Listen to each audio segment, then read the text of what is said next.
Good day everyone and welcome to Exile News, the weekly show that brings you all the important news and informations on Path of Exile. And as usual, starting with the state of the beta post by Carl.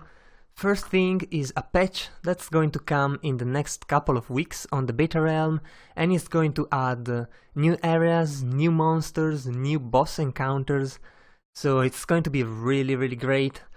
Looking forward to that, even though I am not in the beta yet, which is a bit disappointing, but you know, that happens. And then there's melee vs caster balance talk. Melee for the longest time have been the weaker spec than casters and rangers, but now with the change to a couple of skills, for example, Arctic Armor has been changed, now it reserves mana instead of draining it, with the new 45 melee buff, and with a couple of new very strong melee skills, for example Ice Crash.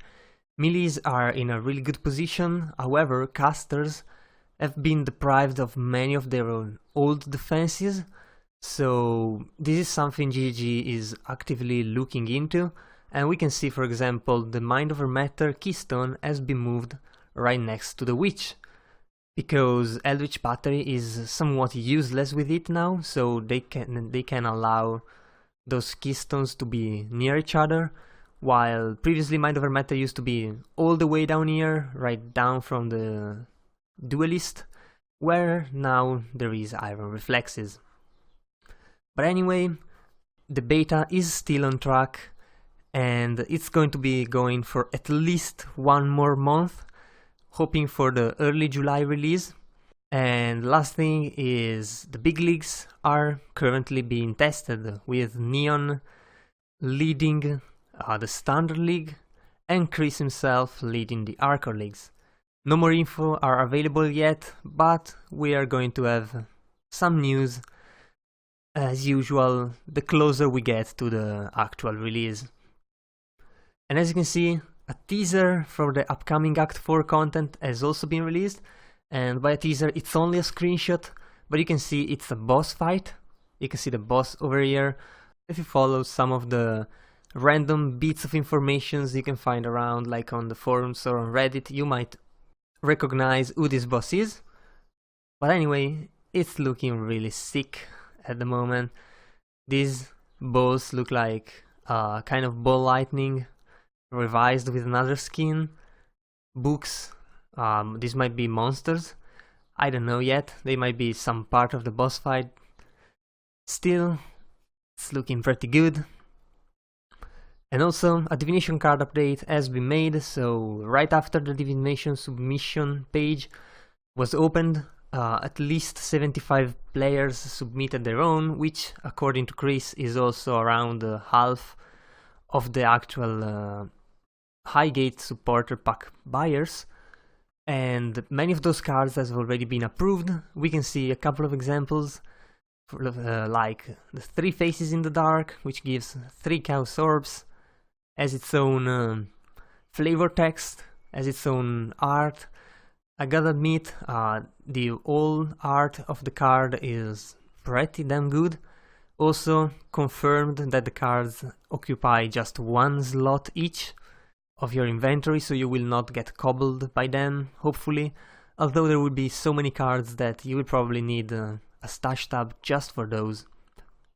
Second card is Life Sprig, giving you a very useful leveling item.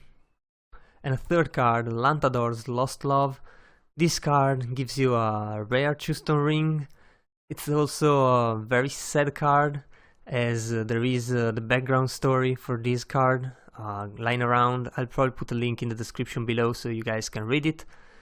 And there we go. These are the types of card that you will probably find in the game when they will release, which is probably going to be on the live after the beta ends. And then new low level uniques. These uniques are really strong for a low level character. For example, level 10 for this one-handed mace, which has a massive physical damage increase, enemy stun threshold reduced, enemy stun duration increased, extra gore for the heck of it, which is called Gore Breaker after all, and just a bit of reduced attack speed, but it's not going to be a problem as you will probably one-shot everything in your path with things like Ground Slam, Ice Crash and the likes. Another one-handed mace, this time a bit faster. It reduces just a little bit of movement speed and increases area and area damage of skills. This is going to be extremely strong for any AoE leveling early on. Again, Ground Slam, Ice Crash, all those skills. The reduced move speed might be just to cover for races, since if you find like this mace in a race, you're probably set to win straight away.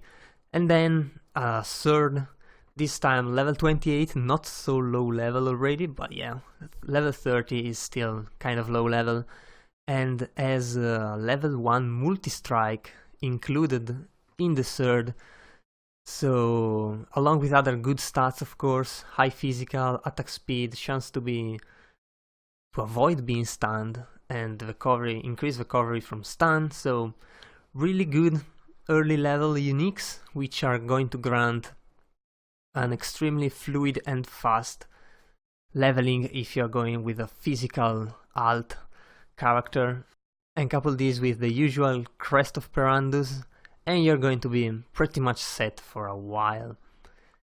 Last but not least, new hideout of the week. It's a Corrupted Temple. It's been made on the Xana's hideout, and as you can see, it's pretty interesting, especially this room over here with the sort of pentagram. It's not a pentagram because it has 6 or so. Actually more than 6, I can't count. Well, it's kind of sort of a pentagram in shape. It's a corrupted temple after all, so there is a kind of a reliquary. You can see the full video, I'll link down in the description below. And anyway, this is pretty much it for this week. If you guys enjoyed it, please consider leaving a like or a comment down below. And of course, if you want to remain updated every week, be sure to subscribe to my channel. So that was all, I've been your host Giorgio, and I'll see you guys the next time.